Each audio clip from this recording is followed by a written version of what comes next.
इस दुनिया के अमीर लोग एक स्पेस सेंटर जिसका नाम एलिजियम है उसमें अपना जीवन गुजार रहे होते हैं और दूसरी ओर गरीब लोग जमीनी पर अपने गरीब हालत पे जिंदगी गुजार रहे होते हैं।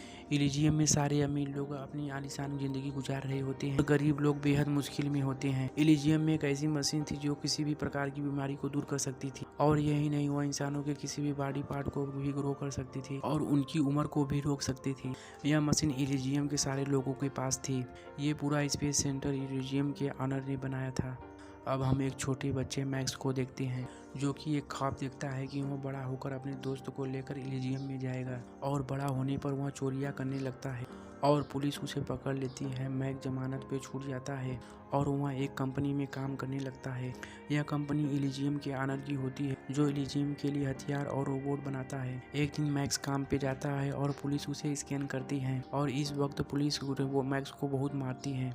मैक्स ट्रीटमेंट के लिए हॉस्पिटल जाता है और वहाँ पर उसे वही लड़की मिलती है जिससे उसने बचपन में दोस्ती की थी। वह उसकी दोस्त थी। बहुत साल के बाद मिलने के बाद मैक्स उसे एक कॉफी का ऑफर करता है लेकिन उसकी फ्रेंड मना कर देती है और उसके हाथ पर प्लास्टर करके चली जाती है। जमीन पर जितने भी काम थे वे सभी रोबोट इंजाम दे रहे थे।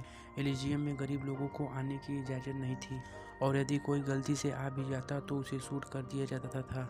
धरती पर कई बीमार लोग थे जो कि एलिजियम में जाना चाहते थे क्योंकि एलिजियम में वह मशीन थी जिसका इस्तेमाल करके वो ठीक होना चाहते थे। स्पाइडर नाम का एक आदमी था जो कि अपना स्पेसशिप एलिजियम में भेजता था। स्पाइडर 3 लोगों से भरे हुए 3 शिप को एलिजियम के लिए भेजता है और जैसे ही वह शिप चलता है वैसे ही एलिजियम की डिफेंस फैक्ट्री को यहाँ खबर पहुँच जाती है और वह ऑर्डर करता है कि लोगों से भरे हुए शिप को डिस्ट्रॉय कर दिया जाए और इसमें से 3 में से 2 शिप को स्पेस में ही डिस्ट्रॉय कर दिए जाते हैं और एक शिप एलिजियम में लैंड कर जाता है और उसमें स्पेस से निकलते हैं और सभी अमीर लोगों की तरफ भागते हैं और उस मशीन में जाकर अपनी बीमारी को दूर करने की कोशिश करते हैं और उसी वक्त वहां पर पुलिस पहुंच जाती है जिन्हें पकड़कर उन्हें वापस जमीन पर भेज देती है। अगले सीन में हम जॉन कॉर्ला की बात करते हैं जो डेली जमीन पर जाता था अपनी चीज़ों का हिसाब किताब करने के लिए और शाम को वह एलिजियम पर चला जाता था। उसी की कंपनी में मैक्स काम करता था।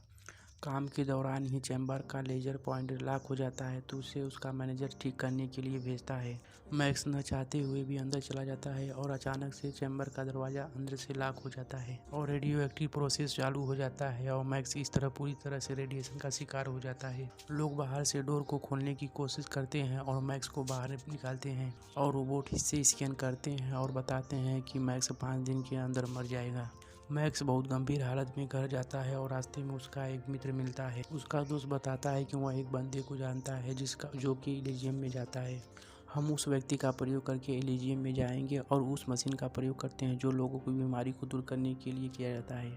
अंत में मैक्स और उसके दोस्त उस स्पाइडर के पास जाते हैं जो कि अपना स्पेसशिप चोरी से एलिजियम के लिए भेजता था लेकिन वह मैक्स को ले जाने के लिए तैयार नहीं होता है क्योंकि मैक्स से उसकी पुरानी दुश्मनी होती है। वह आदमी मैक्स के अंदर कुछ डिवाइस फिट करता है जिससे मैक्स कुछ बेहतर हो जाता है और दूसरी ओर जॉन कॉर्ला जो कि एलिजियम का प्रेसिडेंट है वह जमीन पर आता है अपनी कंपनी को मॉनिटर करने के लिए और अब वह एलिजियम के लिए निकल जाता है। मैक्स की टीम जॉन की सैटेलाइट पर हमला करते हैं और वो जॉन को गोली मार देते हैं। मैक्स जॉन कॉर्ला के दिमाग से सारा न्यूरल सिस्टम अपने दिमाग में मेमोरी में डाउनलोड कर लेता है। काफी करने के बाद वह समझ जाता है कि यह सभी जानकारी इनक्रप्टेड है। कॉर्ला के एजेंट और मैक्स के बीच झगड़ा होता है और वे मैक्स के दोस्त को मार देते हैं। मैक्स वहां से भाग जाता है और अपने बचपन के दोस्त के घर जाकर छुप जाता है जो कि एक नर्स थी। अब वह देखता है कि उसके दोस्त की एक बेटी भी है जिसे कैंसर है। उसका इलाज एलिजियम की वही मशीन है। वह मैक्स से कहती है कि किसी तरह वह मेरी बेटी को एलिजियम में ले जाए और उसे ठीक कराए। मैक्स उसका हेल्प नहीं कर सकता और वह वहाँ से निकल जाता है क्योंकि उसके पीछे एक एजेंट लगा था जिससे उसकी लास्ट लोकेशन का पता चल जाता है। वह एजेंट उसके इसी दोस्त के घर आता है और उससे मैक्स के बारे में पूछता है और जवाब ना मिलने पर इन दोनों को किडनैप कर लेता है ताकि वह उन लोगों के जरिए मैक्स तक पहुंच जाए। मैक्स अब स्पाइडर के पास आता है जिसने उसे एलिजियम के सारे कोर्स के बारे में बताया था।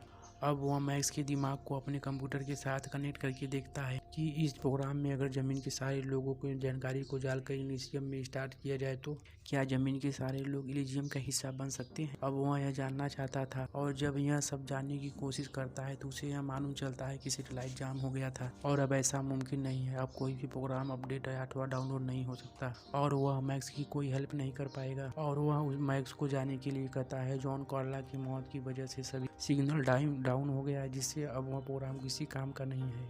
मैक्स के पास पास अब कोई रास्ता नहीं होता, तो वह एक ही रास्ता समझता है, अपने आप को पुलिस के सामने सरेंडर कर दे। और जब एजेंट मैक्स को मारने के लिए उसके पास आता है तो मैक्स उसे ब्लैकमेल करता है कि यदि वह उसे एलिजियम न ले गया तो वह उन लोगों को बम से उड़ा देगा। और हंसते हुए एजेंट मान जाता है और डेडपूल से रास्ता क्लियर करता है कि उसने मैक्स को पकड़ लिया है और उसे एलिजियम आना है। मैक्स देखता है कि उसी शिप में उसकी फ्रेंड और उसकी बेटी भी बैठी रहती है। अब मैक्स कुछ नहीं कर सकता क्योंकि एजेंट ने मैक्स को बांध दिया था। और उस शिप में मैक्स और एजेंट के बीच लड़ाई होती है और एजेंट का चेहरा खराब हो जाता है। और अब शिप जैसे ही रुकती है तो मैक्स की दोस्त वहां से उतरती है और उस एलिजियम की मशीन का इस्तेमाल करने के लिए घर में जाती है।